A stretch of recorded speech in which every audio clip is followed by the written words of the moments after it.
Madam Vice President, you just laid out your economic vision for the future. Yeah. But still, there are lots of Americans who don't see themselves in your plans.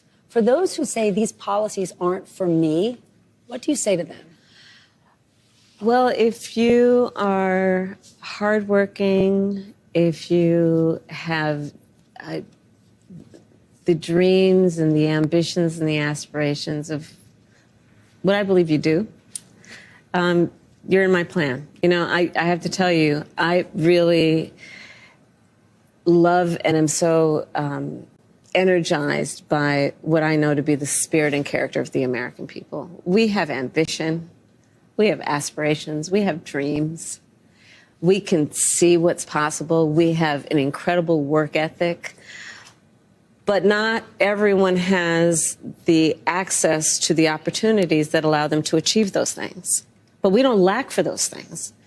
But not everyone, you know, gets handed stuff on a silver platter. And so my vision for the economy, I call it an opportunity economy, is about making sure that all Americans, wherever they start, wherever they are, have the ability to actually achieve those dreams and those ambitions, which include, for middle-class families, just being able to know that their hard work allows them to get ahead, right? I think we can't and we shouldn't aspire to have an economy that just allows people to get by. People want to do more than just get by. They want to get ahead.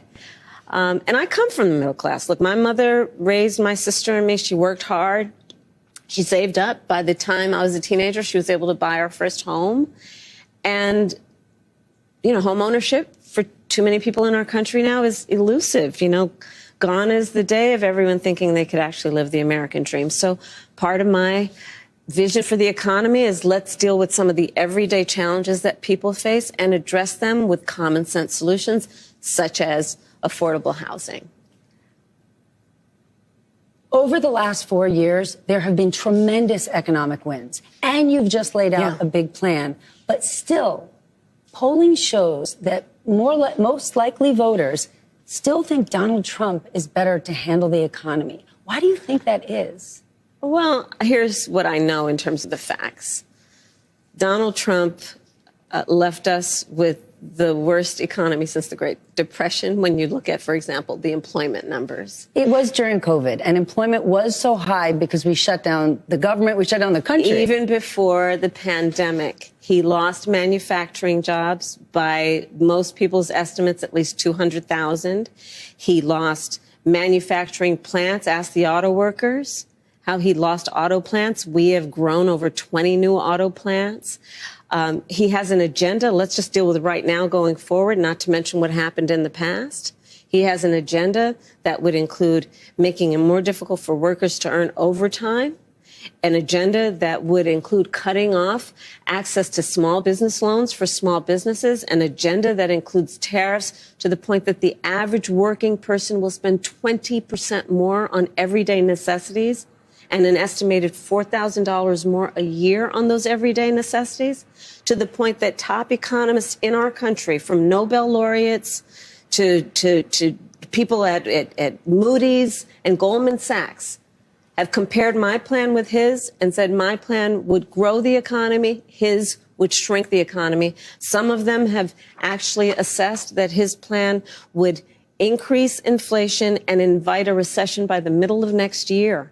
So the facts remain that Donald Trump has a history of taking care of very rich people. And I'm not mad at anybody for being rich, but they should pay their fair share. But tax cuts for the billionaires and the top corporations in our country, and then not really paying much attention to middle-class families. My perspective on the economy is when you grow the middle class, America's economy is stronger. And there's empirical evidence to prove my point correct.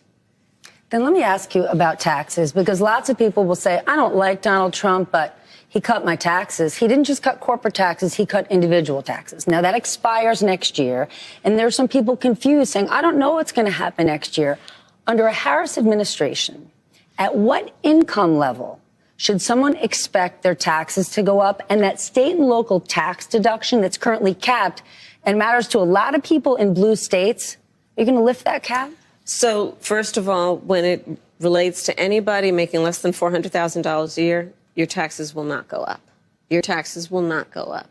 And in fact, under my plan, taxes for 100 million Americans will actually be cut, including $6,000 a year for young couples for the first year of their child's life in a tax cut, a tax credit, essentially, by expansion of the child tax credit.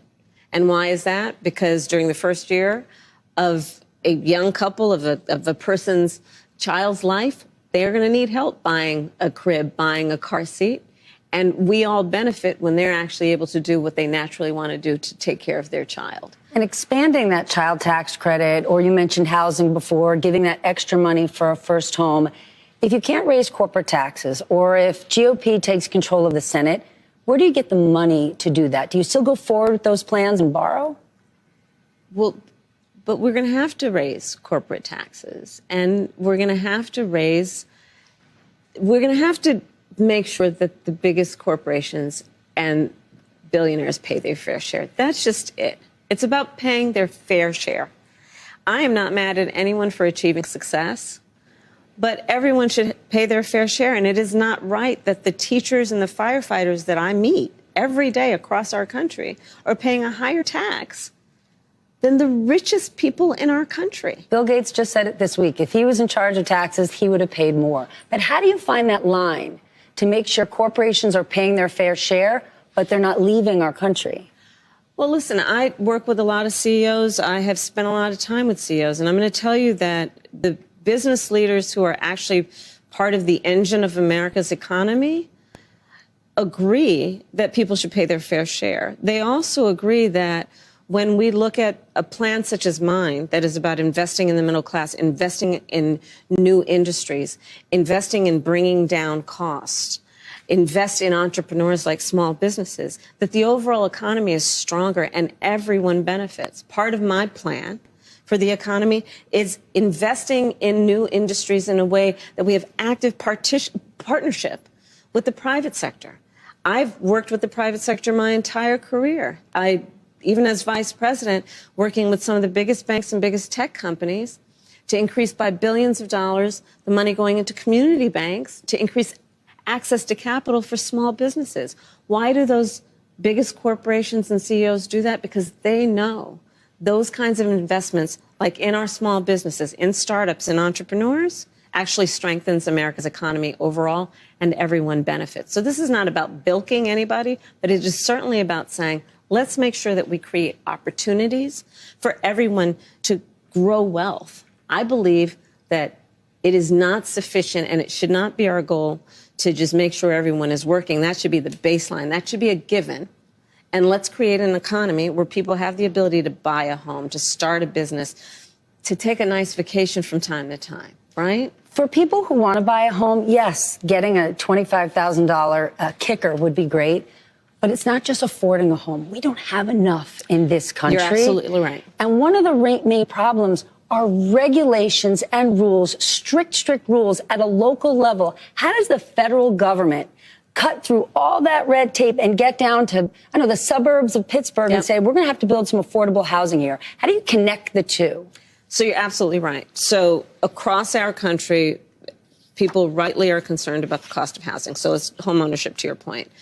We need more supply. That is, without any question, part of the solution.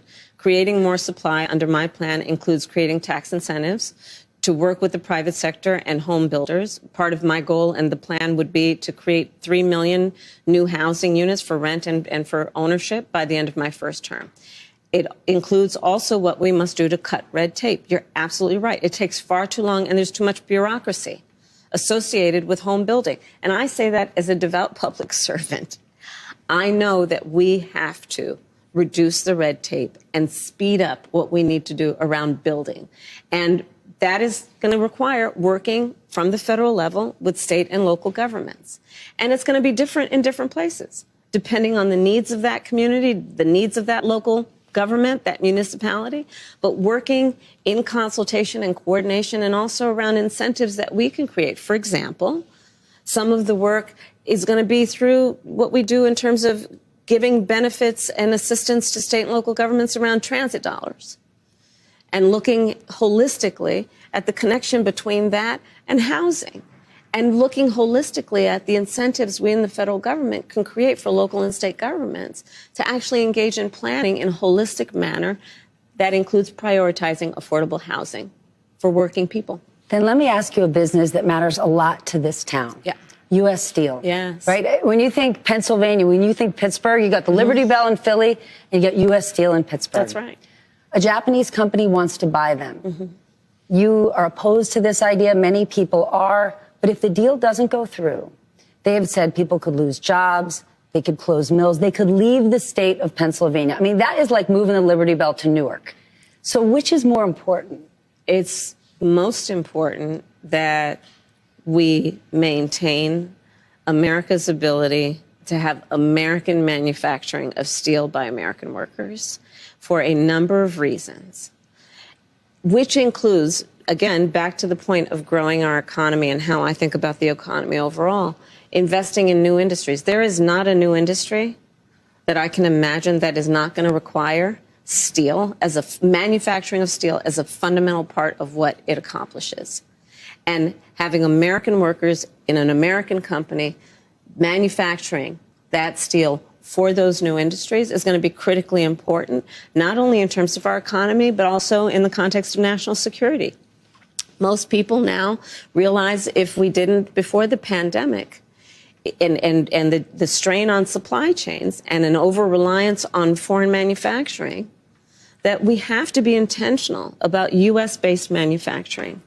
And of the products that we have to prioritize, steel is one of them. And that's always going to be my priority. Steel workers matter in this country. Unions matter. Yes. In 2016, Donald Trump connected with unions. He saw them. There was an emotional connection. But what he didn't do was deliver policy.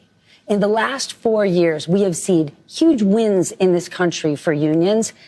But not all unions have gotten behind you. I want to understand, when the Teamsters decided not to endorse you, what was their reasoning? What are they looking for?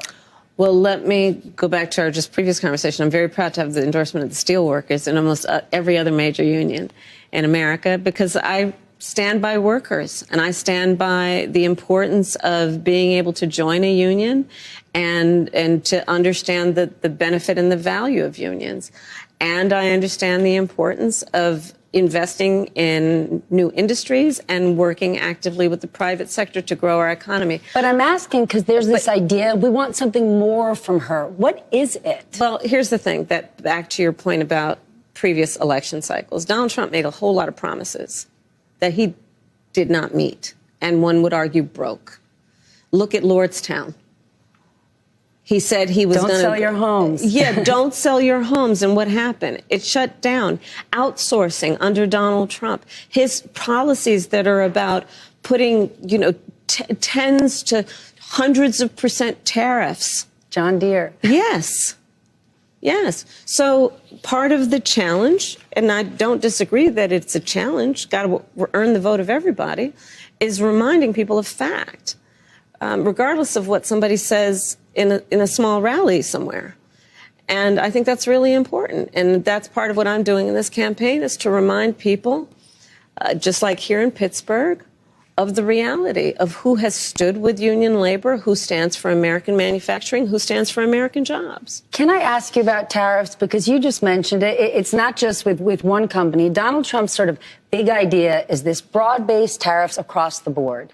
You and many others have said that would be not only disastrous, but it would be a direct tax on the American consumer. It would be a sales tax on the American people. The independent economists have already measured this by the sales tax of doing a 20% tariffs on all imports that he has described would be a 20% sales tax, in essence, on basic necessities for the average American worker, average American family, totaling almost $4,000 a year. That is no small matter. Here in Pittsburgh, when I'm talking to a group of folks who work here, who live here, and when they hear it might be $4,000 more a year for them, look, People can't afford that. But tariffs aren't unique to President Trump. President Biden has tariffs in place. He's actually looking to potentially implement more.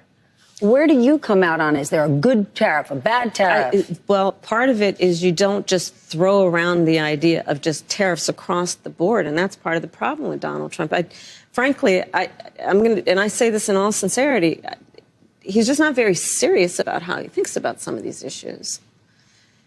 And one must be serious and have a plan, and a real plan that's not just about some talking point ending in an exclamation at a political rally, but actually putting the thought into what will be the return on the investment, what will be the economic impact on everyday people.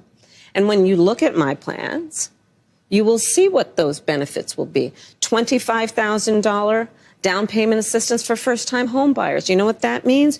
Then you're creating the ability of that working person to build intergenerational wealth.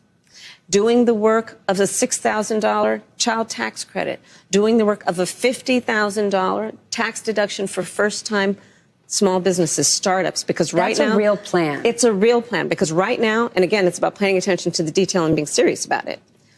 I'm serious about my enthusiasm and for small businesses and my belief in what they will do as part of America's economic engine. On Friday, so looking at the fact that right now the tax deduction is $5,000, nobody in this year of our Lord 2024 can start a small business with $5,000. Very few can. So extending it to $50,000 tax deduction for startups to generate the innovation and the ambition of the ideas that are present and among us, but need the fuel to be able to actually achieve the goal. His plan is not serious when you lay it out like that, but a serious problem over the last few years has been inflation. Luckily, it's cooling, but prices are still high. Yeah, I agree with you. You've said you want to take this on by going after those who engage in price gouging. Yeah. But as somebody who supports free markets, who's a capitalist, how do you go after price gouging without implementing price controls? Because once we get in this zone, people start to get worried and they say, I don't know what she stands for. So just to be very frank, I am never going to apologize for going after companies and corporations that take advantage of the desperation of the American people. And as Attorney General, I saw this happen. In the midst of an emergency, whether it be an extreme weather event or even the pandemic, we saw it, where those few companies, not the majority, not most, but those few companies that would take advantage of the desperation of people and jack up prices. Yeah, I'm going to go after them. Yes, I'm going to go after them. And that is part of a much more comprehensive plan on what we can do to bring down the cost of living, including housing, including the everyday needs of the American people. On Friday, you are going to the border. Immigration is complicated. One of the issues is an economic one. And no one is eating cats and dogs in Springfield, Ohio, and I'm glad not to be talking about that. But there are people there that are stressed, that feel that they're at capacity. Communities around the country that have legal immigration, many have said, we're at capacity. And many feel like the government has said to them, well, adapt. Sit down, be quiet. This is how it is. What would a Harris administration do for those communities who've taken in many, many legal immigrants but are at capacity? Well, first of all, we do have a broken immigration system, and it needs to be fixed. And if we take a step back, months ago, some of the most conservative members of the United States Congress came together with others, proposed a border security bill. That would have put 1,500 new border agents on the border to help those hardworking border agents who are there right now working around the clock. Would have put more money into stemming the flow of fentanyl, which is killing Americans around our country and devastating communities. Would have put more resources into our ability to prosecute transnational criminal organizations, which in my career I've prosecuted. Donald Trump got word of the bill, realized it was going to fix a problem he wanted to run on, and told them to kill the bill, don't put it up for a vote. He killed a bill that would have actually been a solution because he wants to run on a problem instead of fixing a problem. And that's part of what needs to be addressed. And my pledge is that when elected president, if the American people will have me, I will bring that bill back and I will sign it into law. And we need a comprehensive plan that includes what we need to do to fortify not only our border, but deal with the fact that we also need to create pathways for people to earn citizenship. Then I want to just ask you about a little job and a big job. Okay. The first one, just a fact check. Okay. Because your opponent there is almost no little every job. day. Okay, there's no such thing as a little job. Okay, fair. Because your opponent almost every day seems to be talking about this. So I just want to ask you yes or no. At any point in your life, have you served 2 all beef patties, special sauce, lettuce, cheese, pickles, onions on a sesame seed bun, working at a McDonald's? Yes or no? That's it. I have. Okay. Now the other job. But it was not a small job. Like, I did the fries. I mean, yes. Okay, for a small I did. period of time. But then let me ask you about a big job. But to your point, if you don't mind, before you get to the big job, there's a part of the reason I even talk about having worked at McDonald's is because there are people who work at McDonald's in our country who are trying to raise a family. I worked there as a student. I was a kid who worked there trying to raise families and pay rent on that. And I think part of the difference between me and my opponent includes our perspective on the needs of the American people and what our responsibility then is to meet those needs.